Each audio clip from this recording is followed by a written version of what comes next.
এপিডিচিএলৰ পৰীক্ষাত ব্যাপক খেলিমেলি। বঙাইগাঁৱত যুৱ ছাত্ৰ পৰিষদে দাহ কৰিলে শক্তিমন্ত্ৰীৰ পুত্তলিকা। শক্তি বিভাগে দেওবাৰে অনুষ্ঠিত কৰা এপিডিচিএলৰ 1957টা কাৰ্যালয় আৰু ক্ষেত্ৰ সহায়ক পদৰ পৰীক্ষাত হোৱা ব্যাপক খেলিমেলিৰ প্ৰতিবাদত আজি অসম জাতীয়তাবাদী যুৱ ছাত্ৰ পৰিষদ বঙাইগাঁও জিলা সমিতিয়ে বঙাইগাঁৱত শক্তিমন্ত্ৰী তপন কুমাৰ গগৈৰ পুত্তলিকা দাহ কৰে।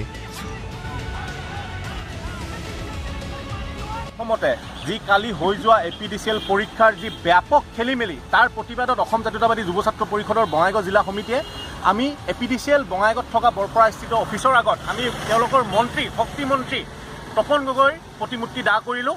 আৰু এটা কথা আপোনালোকৰ এই মাধ্যমৰ যোগেদি আমি স্পষ্ট ভাষাত ক'ব বিচাৰিছোঁ, যি ব্যাপক খেলিমেলি যি পৰীক্ষাসমূহত হৈ আছে এই সমগ্ৰ বিষয়টো দেখি কিন্তু মুখ্যমন্ত্ৰী ডাঙৰীয়াই শূন্য সহনীয়তাৰ কথা কোৱা মুখ্যমন্ত্ৰী ডাঙৰীয়াই আজি যি নিমাতী কইনাৰ ভাও ধৰি আছে তেওঁক আমি অনুৰোধ কৰিছোঁ যুৱ ছাত্ৰ পৰিষদৰ পৰা এই পৰীক্ষা ব্যৱস্থাটো উঠাই দিয়াৰ ব্যৱস্থা কৰক আৰু এই পৰীক্ষা ব্যৱস্থাৰ ঠাইত তেখেতে নিলামৰ ব্যৱস্থা কৰক। তেখেতৰ চৰকাৰখনে যোনে হায়েষ্ট টকা দিব পাৰে তেখেতক চাকৰি দিয়ক, তেতিয়া আমাৰ সাধাৰণ ৰাইজৰ একো আপত্তি নাথাকে।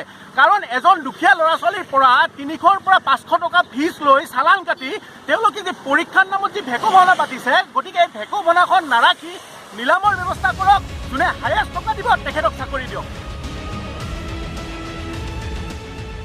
যুৱ ছাত্ৰ পৰিষদৰ কৰ্মীসকলে শক্তিমন্ত্ৰী তপন কুমাৰ গগৈৰ পুত্তলিকা দাহ কৰি থকাৰ সময়ত শক্তিমন্ত্ৰী হাই হাই শক্তিমন্ত্ৰী মুৰ্দাবাদ এপিডিচিএল মুৰ্দাবাদ আদি ধ্বনিৰে উত্তাল কৰি তোলে সমগ্ৰ বঙাইগাঁও।